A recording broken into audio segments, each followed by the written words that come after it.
Hello and welcome to the Corporate Casket, a semi-weekly series where bad businesses go to die. We will discuss any and everything from bad charities, terrible CEOs, and businesses that have a lot to hide. Not all that long ago, I spoke about American Apparel, a company whose former CEO made them go from troubling at best to, well, worthy of an episode of the Corporate Casket. And today, we're discussing another clothing company that's also become known for sexualized ad campaigns and shady behavior, Abercrombie and Fitch. However, unlike American Apparel, A&F has been around for well over 100 years. So, does this mean that they've only slowly slid down the tubes, getting worse and worse as the years have gone by, or that we have an even longer rap sheet to get into? Well, let's find out, and we'll start, as always, with the company's history. Abercrombie and Fitch was founded in 1892 with a focus on fishing and hunting gear. Most of the controversy and lawsuits we'll be speaking on today takes place in the 2000s and onward when they became more established as a clothing brand. Back in the 1800s and early 1900s, though, their founder David T. Abercrombie saw them as an outlier for the elite outdoorsman. High-profile lawyer Ezra Fitch became involved in the year 1900, and within 4 years, his name became part of the company, hence the name Abercrombie and Fitch. Abercrombie didn't stick around for much longer, though. He retired a few years after that, and in the 20s, Fitch retired as well. Sales naturally fell in the Great Depression, but they prospered in the 40s and by the 50s expanded into California and Florida.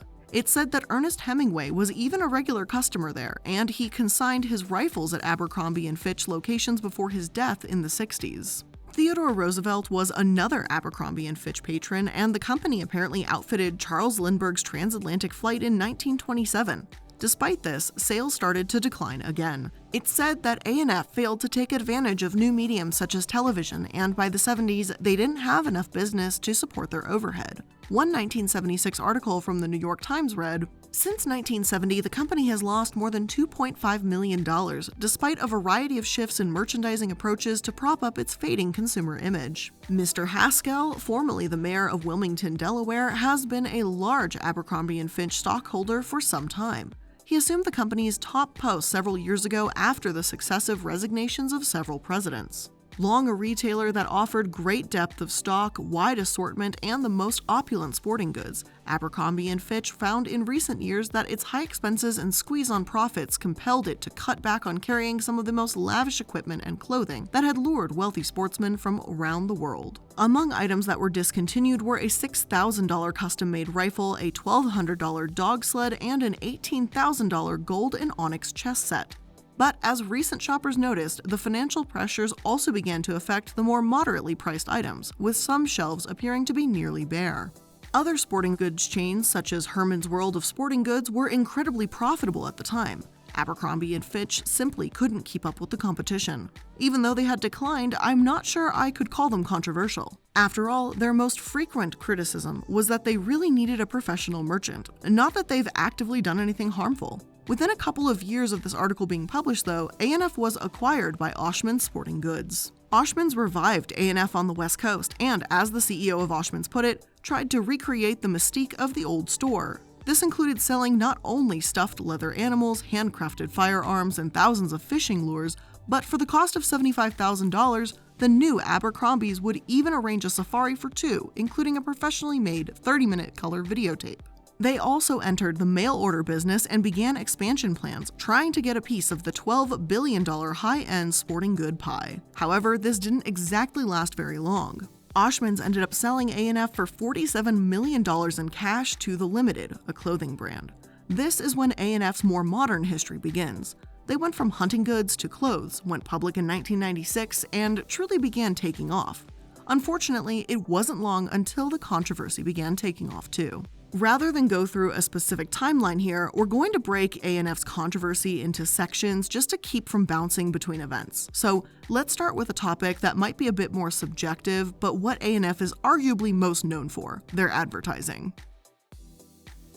Business Insider credits Michael Jeffries, brought in by the Limited Brands in 1992, for giving the brand its scandalous image. It said that he was focused on cornering the teen retail market while he also created campaigns with provocative images and barely clothed models. By 1996, when it went public, the brand was more popular than it had been in years, with 125 stores, sales of $335 million, and over $25 million in profit alone. I do want to note here that around this time in the year 2000, A&F also created the clothing brand Hollister, though we'll touch more on them in just a bit. Most of the controversy surrounding these two companies is, generally speaking, pretty similar. Anyway, the old phrase sex sells was clearly working for A&F, but plenty of people were upset that, well, sex sold to teenagers. Though some of the photos seemed innocent enough and made sense when promoting boxers, the other, naked advertisements made some wonder if A&F forgot that they were, well, a clothing brand. Their image became a lifestyle brand more than a clothing company, only furthered by the opening of their flagship store on Fifth Avenue in Manhattan. One source in 2005 stated, Abercrombie's jeans and t-shirt image doesn't exactly fit in with Prada, so the marketing team revamped the label's logo to be called Casual Luxury in order to attract higher clientele. This store carries limited edition items such as a $400 Erza jeans and cashmere sweaters lusciously stacked in a mouth-watering spectrum of colors. On the lower level, jeans are arranged in a jean bar, and they are all displayed behind a glass case with high ceiling shelves behind it. The store location is great because most Fifth Avenue visitors go for the window shopping, not to actually purchase. The average consumer cannot afford a $100,000 ring at Harry Winston or a $4,000 purse, but a $24.95 t-shirt that says "I'm easy" on it is a definite sale. Socially conservative and feminist groups were particularly upset about their advertising in their magazines, such as A&F Quarterly. One of their issues had the cover line "Group Sex," and a former model said that A&F's infamous photographer Bruce Weber would dismiss models unwilling to pose nude. I had encounters where parents would come up to me holding an A&F Quarterly in desperation like "Help us," said Alyssa Court, author of the book Branded, The Buying and Selling of Teenagers. It became more of an emblem than anything else. It served as an icon for the hypocrisy of America's attitude towards youth, using it as a sign of innocence while at the same time peddling a semi-pornographic catalog at them. Although the magazine ended, their attitude didn't. Sam Shahid, the art director, insisted in 2001 that kids aren't so bashful or shy anymore. Everyone wants to see skin. He even argued that Bruce Weber's photography was healthy and the real moral decline was adults condemning it. Yet, in my opinion, I'd hardly say that everyone wants to see skin when you're referring to a minor. As much as A&F or articles about them may say how it was Christians, paranoid parents, or conservative groups that questioned them, I think quite a few people would raise their eyebrows and wonder what the hell they were thinking when A&F literally began marketing thongs towards 7 to 14-year-olds with the words "eye candy" and "wink wink" on them. A representative for the company said that it was created for young girls with the intent to be lighthearted and cute, and that any misrepresentation of that is purely in the eye of the beholder. Other sources say the underwear was made for girls 10 up, but regardless, thongs for children with the phrase "eye candy," not a good look. Just talking about it makes me feel pretty grimy, so we'll just leave it at that as the "what the hell were you thinking" pile of shenanigans here. Yet, unsurprisingly, A&F didn't really learn from this outrage. In 2009, one article read, "Youth-orientated retailer Abercrombie and Fitch is drawing some heat for a new line of t-shirts that are targeted at college students. The American Family Association is upset about the influence of their sex as recreation lifestyle t-shirts." Some of the shirts drawing criticism include one with a picture of a young girl opening her blouse and exposing herself with the saying "show the twins." Another shirt shows a female running nude, stating "female streaking encouraged," while another reads "female students wanted for sexual research." In a widespread email to the press, Tim Wildman, the president of the AFA, stated, "Abercrombie and Fitch does not merely sell a popular line of clothing, they sell a lifestyle." And because A&F clothing is popular among teens and college kids, the influence of their sex as recreation lifestyle is widespread. And my god, I grew up as a middle schooler and a teenager, I think when all of this was pretty much happening, and I have got to say I was so happy that I was just shopping at Hot Topic and stuff instead of having to deal with the store. I remember I'd go to a mall and I could smell a Hollister a mile away and I was like, god, that shit is gross. And if you were like me and bullied, you knew that all the popular kids wore A&F or Hollister, so I'm kind of not surprised now. It's kind of like karma to make a corporate casket on, I'm not gonna lie. I'm kind of But anyway, the target market is important here. Even though this isn't really my kind of advertising to begin with, I obviously wouldn't be sharing this complaint if A&F were a lingerie store. But Jeffries himself said that A&F targeted cool kids, so why market this way if that's the case? They even had a brand literally known as Abercrombie Kids for their especially young market in the 8 to 14-year-old range that sold padded bikini tops. Gail Dines, a sociology professor at Wheelock College in Boston, said that this would encourage girls to think about themselves in a sexual way before they're ready.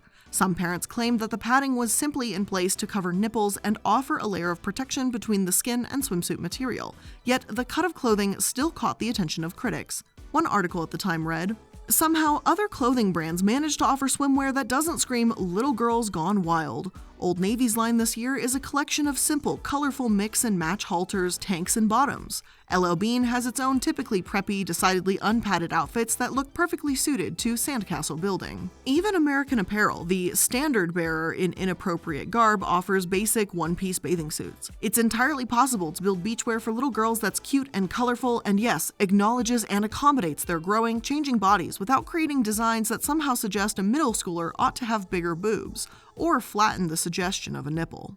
Although Abercrombie may be hastily spinning the Ashley, the name of the bathing suit line, as suited to older girls, the company is still clearly plenty comfortable marketing its sex step image to very young ones. If you're not in the market for swimwear, you can still pick up a pair of cute butt yoga pants with the word Abercrombie festooned right across the ass. They start in a children's size 8.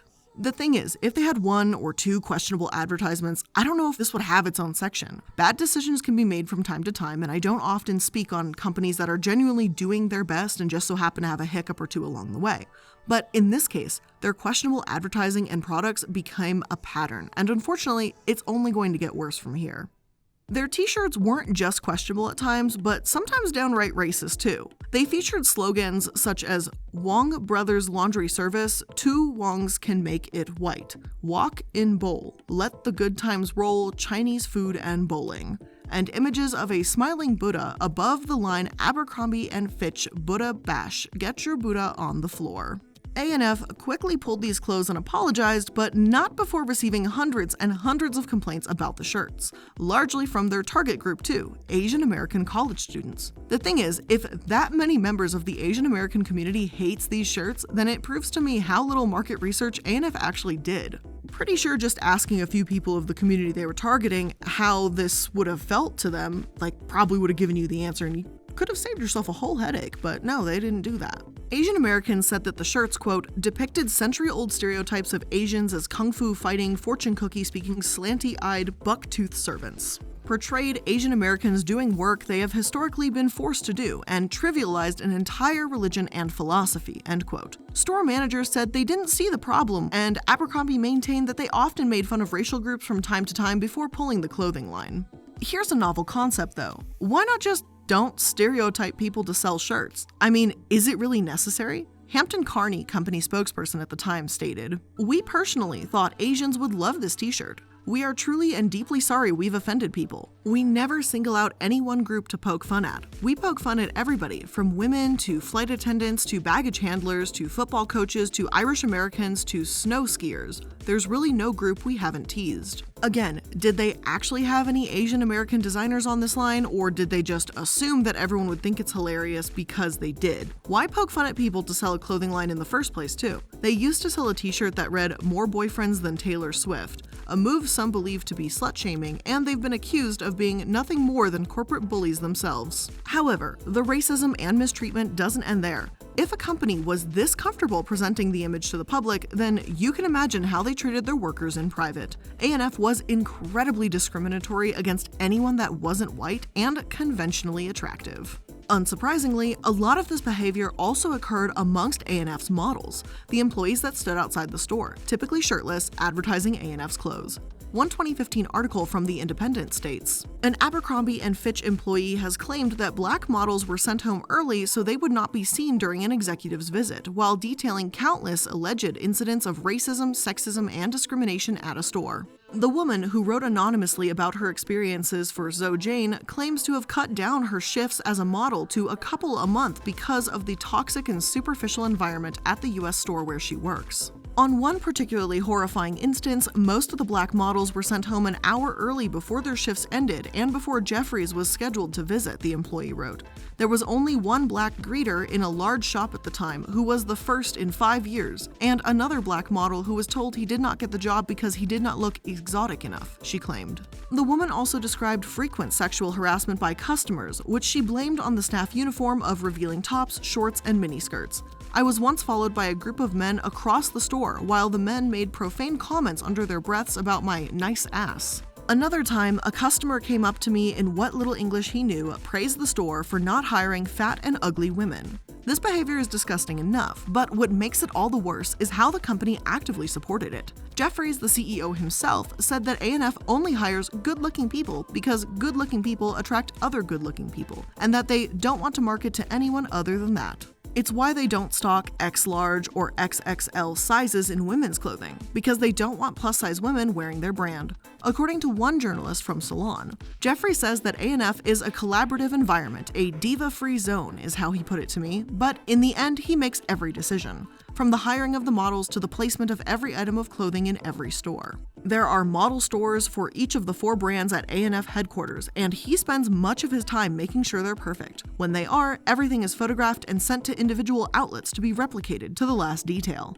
If there's an A&F diva, it's Jeffries. While some might argue a hands-on CEO is a good thing, in this case, it's anything but. Jeffries controls the image of the store, who's promoting the store, who the models are, and it's pretty clear that his racist, unhealthy views were thriving there. So much so, in fact, that a discrimination lawsuit was filed against A&F in the early 2000s. The suit alleges that Abercrombie refused or avoided hiring qualified minority applicants as brand representatives or models working on the sales floor, and if they were hired, they were given undesirable positions to keep them out of the public eye. Multiple Hispanic, Black, and Asian plaintiffs stepped forward and said they were given back-of-the-store jobs such as stocking and cleaning up, while their white colleagues worked at the front of the store.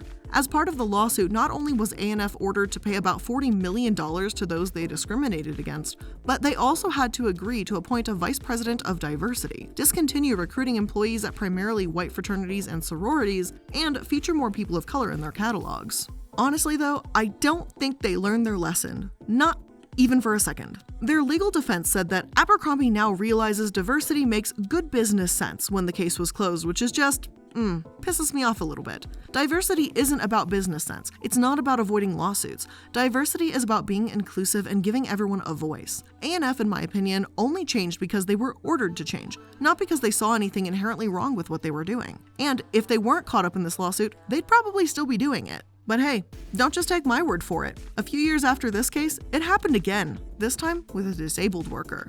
Rhiam Dean, 22, worked at Abercrombie and Fitch's London store, where she was hidden away because she didn't fit A&F's look policy. Why not, may you ask? Well, it's because she has a prosthetic arm, due to being born without a left forearm. According to The Guardian, Dean, from Greenford, West London, told A&F about her disability after getting the job, and the company agreed she could wear a cardigan to cover the link between her prosthesis and her upper arm. Shortly afterwards, she was told she could not work on the shop floor unless she took off the cardigan, as she was breaking the firm's look policy. She told the tribunal that someone in A&F's head office suggested she stay in the stockroom until the winter uniform arrives. Seriously? Just keep her in the back until the winter uniform arrives? I thought being diverse was good business sense, but I guess they're just too discriminatory to remember that. Thankfully, Dean did win her case for wrongful dismissal, though A&F still didn't learn their lesson, and apparently had zero intention to. 17-year-old Samantha Eloff said she applied for a sales position at the Abercrombie kids store in Oklahoma, but was rejected because her hijab violated the store's look policy. But Abercrombie's look policy just seemed to be their way of saying, if you do not fit into this set white box of standards, you can't work here. Samantha's headscarf is part of her religious belief, and by rejecting her on that basis alone, it's discrimination, plain and simple. And yes, she was actually denied a job for this reason only, as a district manager said as much. This religious discrimination too became a pattern with A&F. Hani Khan, 19, worked in a Hollister store location. She was typically in the stockroom and was told that to abide by the store's look policy, she'd have to wear a white, navy, or gray-colored headscarf. Hani was fine by this, and the arrangement seemed to work well. However, one day a district manager paid a visit to the store, and according to my source, 6 days later, on February 15th, Khan came to work and the manager was waiting for her. He told me he wanted me to speak to a person at Abercrombie and Fitch Human Resources, Khan said, and he handed me a phone. The woman on the other end of the call informed Khan that the scarf was a violation of the store's dress code, which Khan says emphasizes a natural look, a beachy kind of thing. Khan says she was told that employees were not allowed to wear any sort of head covering, and that the HR person asked if she could stop wearing the hijab to work. I told her that it was part of my religion and that it is meant to promote modesty, Khan said. Khan's arguments apparently did not sway the HR representative who informed Khan that she was being taken off the schedule. I think what I find so infuriating about this case, as well as Rhiam Dean's, is that both of these young women say how they were stunned and it was a personal blow to them. After all, with Khan and Dean, these headscarves and prosthetics aren't superficial, it's a part of who they are. ANF's look policy is especially disgusting because it essentially holds Rhiam that she wasn't good enough to work for them, when nothing would be further from the truth. She's too good to work there if you ask me. So many of the companies I discuss are in the adult corporate world. More frustrating still is the argument that ANF made against Khan in court. One source reads, "The U.S. Equal Employment Opportunity Commission took up her case in March 2010. After more than a year of failed efforts to reach a settlement agreement, the EEOC filed Khan's suit against Abercrombie in June 2011. Abercrombie argued Khan's headscarf undermined its in-store marketing strategy and negatively affected the brand by deviating from the look policy. In other words, the $2.83 billion retail store couldn't afford the undue hardship of letting Khan wear a hijab." District Court Judge Yvonne Gonzalez-Rogers dismissed Abercrombie's argument, saying Abercrombie failed to proffer any evidence from these 4 months showing a decline in sales in the Hillsdale store, customer complaints or confusion, or brand damage linked to Khan wearing a hijab. Abercrombie tried to argue that their models were living advertisements and they had the right to this look policy based on the grounds of free speech, which even the judge thought was absurd. So yeah, sorry ANF, imposing your free speech on others, telling them what to do and what to wear isn't really free speech. Have they forgotten that their employees are people with the right to free speech too? Not to mention, Hani Khan had no issues working at Hollister until the ANF district manager came in, so that throws their argument about her employment negatively affecting the brand right out the window. Aside from workers, they've even discriminated against customers as well, when back in 2009, they were fined over $100,000 for refusing to allow a family member to accompany an autistic girl into a fitting room. According to NPR News, the judge found that the girl, whose name has not been identified, suffered mental anguish as a result of the incident. A psychologist who interviewed the autistic girl said she reported feeling bad, scared, and nervous. The girl told the psychologist, "It's all my fault, I hate autism." She added, "I am a misfit at Abercrombie." The girl's 17-year-old sister told an associate that her sister had a disability and couldn't be left alone. But the associate refused to allow the sister to help and also refused to show them the policy stating one person was allowed in the fitting room at a time. Apparently, employees said that since the girl didn't have a visible disability, they couldn't confirm whether or not she needed reasonable accommodations. Seriously? ANF, you don't get to decide if someone is disabled enough for you just to allow a family member to help them. Invisible disabilities are still disabilities. This discrimination is never acceptable, but there's something especially slimy and awful about it when you consider the fact that ANF was treating teenagers this way. Jeffries apparently can't imagine that there's cool kids who aren't popular, blonde, and white. Those are the only people he seems to care to sell to. But hey, I appreciate the New Yorker's take on this. Even if that's their attitude, then let them shoot themselves in the foot and lose business. That mindset won't last long. There are some that spoke out against ANF among all this backlash, and a campaign began in 2013 to donate an excessive amount of ANF clothing to the homeless. LA-based writer Greg Carber created a video called Fitch the Homeless, calling Jeffries out for saying that the clothing company would rather burn unused clothing than donate it, thereby having it seen being worn by those who weren't cool or elitist enough for them. In his video, Greg clapped back by donating ANF clothes to LA's homeless and encouraged others to do the same, to make ANF the #1 brand of homeless apparel. A few people argued that Greg's reaction was still harmful and would continue to breed more marginalizing behavior. After all, it's using homeless people as a prop to send a message. Others might argue, hey, if it gets people to donate clothing, who cares? Either way, at least it spread the word that A&F, and Jeffries in particular, were discriminatory and elitist. Now, before we continue on to talk about more of their discriminatory practices and their awful problems with their labor force, let's go ahead and take a quick moment to thank today's sponsor who made this episode possible.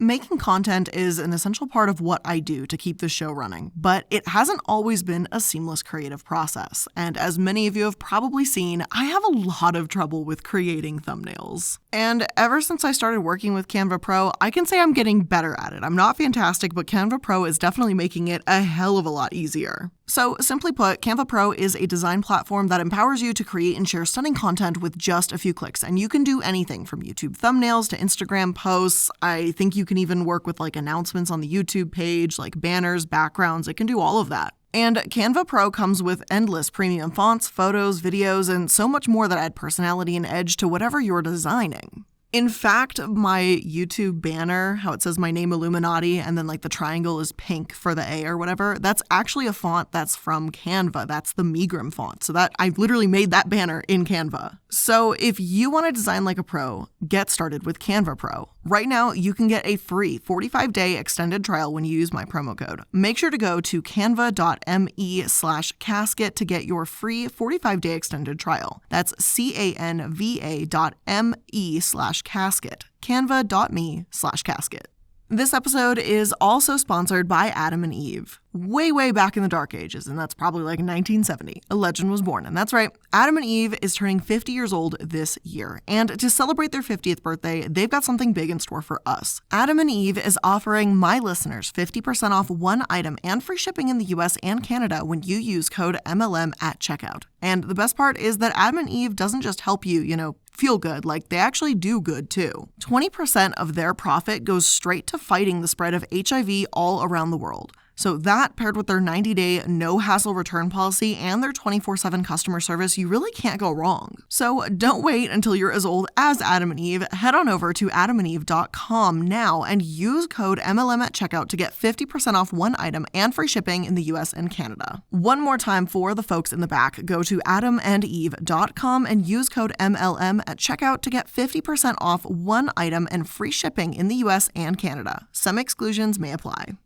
Now, like we were saying, their discriminatory practices are far from the only problem A&F has. The way they treat workers in general is also pretty disgusting. Back in 2012, A&F had to pay $2.2 million because they apparently forced employees to buy and wear company clothing on the job. If they wanted their employees to wear A&F, that's fine, but then they should provide it, not force employees to shop there. This is just the least of the poor treatment, and this is the very tip of the iceberg. Much more seriously, in 2010, A&F made the Sweatshop Hall of Fame, a dishonor bestowed upon them by the International Labor Rights Forum. According to the ILRF, Abercrombie and Fitch clothing is manufactured at Alta Mode factory in the Philippines. Employees of the factory sought to form a union to address concerns, and on the day the Alta Mode's workers' union was to be certified, all of the more than 100 union members and officers were placed on forced leave, a clear case of employer interference in the exercise of the right to unionize and an unfair labor practice by law. Workers have struggled for a union as an antidote to the production quota set beyond human capacity. It is essential for A&F to send a strong signal to the factory that freedom of association violations will not be tolerated. The A&F supplier has even filed criminal cases against the union members. This factory case is a clear example of the flagrant disregard for the law by garment factory owners in the Philippines. Unfortunately, A&F doesn't even have a public code of conduct and utilizes factory inspectors that have missed glaring issues such as the ones highlighted in the Alta Mode factory. One major concern is that A&F shifts its production around from factory to factory, which results in lack of stable orders at the factory.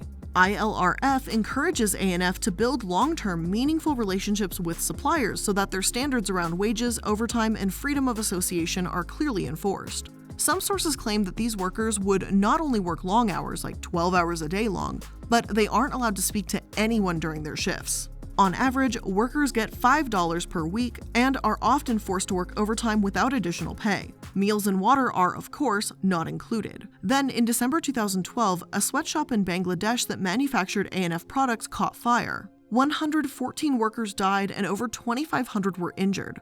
Other sources claim that the fire broke out in 2010 and 29 workers died. Either way, the lack of safety on A&F's part led to dozens of people dying in a fire. And what was their reaction, you might ask? Well, A&F stepped forward in 2013 and, on their website, said that they were one of the first major US retailers to sign a 5-year legally binding agreement to improve factory conditions in Bangladesh. I have to say, I find it especially low that they would say this, acting as if they're heroes for signing this Bangladesh Accord, without mentioning the people that died the year before, the whole reason why they signed it in the first place. It's as if they wanted to look like they took initiative when, in actuality, this was just damage control.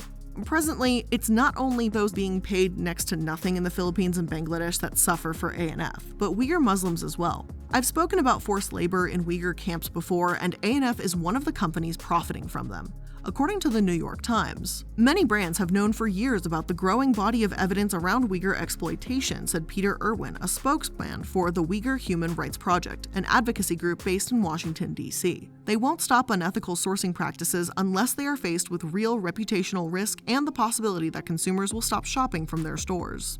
Recent investigations by the New York Times, the Wall Street Journal, Axios, and others have found evidence that connects China's forced detention of Turkic-speaking Uyghurs to the supply chains of many of the world's best-known fashion retailers, including Adidas, Lacoste, H&M, Abercrombie and Fitch, Ralph Lauren, and PVH Corporation, which owns labels including Tommy Hilfiger and Calvin Klein. Abercrombie has actually denied these allegations and stated that they were deeply troubled by the reports from Xinjiang and that their company does not work with any factories located within the region. Per our published vendor code of conduct, we have not and do not tolerate the use of forced labor. If we discover its use anywhere in our global supply chain, we take swift and appropriate action. The thing is, I'm not even stating that A&F is aware of this and doesn't care. It could be true that they never knowingly profited off of forced labor. But at the same time, A&F knows that their vendors could be lying, right? The Australian Strategic Policy Institute, who researched this global supply chain of forced labor, did follow up with A&F, but the most recent articles I could find still list Abercrombie as a company that profits from this forced labor. I can't know how true that is, and I don't really want to speculate too much, but if they aren't profiting from downright forced labor, then A&F is at bare minimum profiting from sweatshops. Thankfully, as of writing this, Abercrombie has changed in recent years. Their ads now feature clothing. This all seems to stem from Jeffries leaving in 2014 after a consistent decline in sales. Good riddance. His elitism worked upsettingly well for the company in the late 90s and early 2000s, but it was high time their disgusting mindset died out. Retail analysts say their decline was due to a number of factors: cheaper fast fashion brands dominating the market, the fact that they preferred hiring who Jeffries considered to be cool kids rather than experienced personnel, and their racist discriminatory behavior. Net sales are actually up for the company, and as part of their transformation, they seem to be focusing their efforts on a slightly more adult age group. We were finding that there was too much overlap between Hollister and Abercrombie, explains Fran Horowitz, who was promoted to CEO a year after running the Hollister brand, which targets teens. We thought our most effective strategy would be to go deep and focus on a very specific needs of young people who are just leaving college and starting their own lives. It's an interesting strategy because it allows the brand to reconnect with the very same people who remember the brand when it was still cool. When today's 20-somethings were tweens, Abercrombie was still an aspirational brand that had currency in middle schools. Abercrombie believes it can capture these customers a decade later, capitalizing on their positive associations with the brand while also adapting to their current point of view. I have 3 Gen Z kids at home, and Abercrombie is never talked about, says David Stillman, a Gen Z expert and author of Gen Z at Work. Abercrombie's job might be to introduce themselves to Gen Z, not even reintroduce themselves. Business ethics and sustainability matters to consumers now more than ever, as it should considering the state of our planet. The pandemic too shifted more and more global consumer attitudes towards environmental issues. A&F is trying to appeal to a more conscientious consumer without a doubt. Their look policy was abandoned, they no longer have models at the storefronts, and some of their ad campaigns have actually been, well, kinda decent. They've embraced the body positivity movement as well and have a diverse cast of models. The same company that hit a young woman in the back for her prosthetic arm has now cast Scout Bassett, a Paralympic gold medalist, in their advertisements. World soccer champion and LGBTQ activist Megan Rapinoe, as well as transgender model and advocate Lena Bloom, have also been heavily featured in their advertisements. And truly, I am thrilled by this. It's one step in the right direction. A&F still has a long way to go, but at least they don't seem to be selling sex to teenagers and hiding anyone that isn't white to adhere to Jeffrey's standard of beauty in the back. I still don't think I could, in good conscience, support them because of the forced labor stuff and just the general memories behind what Abercrombie was as a brand when I was growing up, but, they're trying, so I guess that's good. Now, of course, this isn't a 100% complete list on everything A&F has done. There have been other, smaller controversies sprinkled throughout the years. What we've already talked about is just their brand as a whole. There's still quite a few other events that have made people raise their eyebrows, such as Remembrance Day incident in November 2010. In the UK, a poppy is sometimes worn on Remembrance Day to honor those in the military. But because the poppy wasn't part of a corporate-approved uniform, it had to be banned. The company did reverse its decision on this policy, thankfully. There's also been even more racist actions, of course, when Hollister models in South Korea would, quote, make squinty faces, flip their middle finger to photographers, and mock Asian pronunciations of English on their Twitter accounts. Hollister seemed to have a sorry you guys are so sore about this half apology, at least according to my sources, and neglected to put any plan in place to keep this from happening again. I don't know if A&F has cleaned up its discriminatory act for good or not, and I don't know if they'll continue trying to improve, maybe look into ethics within their factories and sustainability practices. Only time will really tell on this one. At least those cringy, over-sexualized black and white, gropey ads and dark cologne-filled stores seem to be a thing of the past, though. And good riddance to Jeffries. Seriously. But with all of that being said, that's where I'm going to end today's episode of The Corporate Casket. I hope you enjoyed it, and if you did, make sure that you're liking, following, and subscribing so that you can stay up to date on all the recent episodes. And if you want more content from me, make sure that you're clicking on my Linktree link so that you can follow me on all of my social media, including Twitter, Instagram, Discord, Twitch, you name it, I'm there. So thank you all so much for making it to another episode. I love you all, and I'll see you in another one. Bye!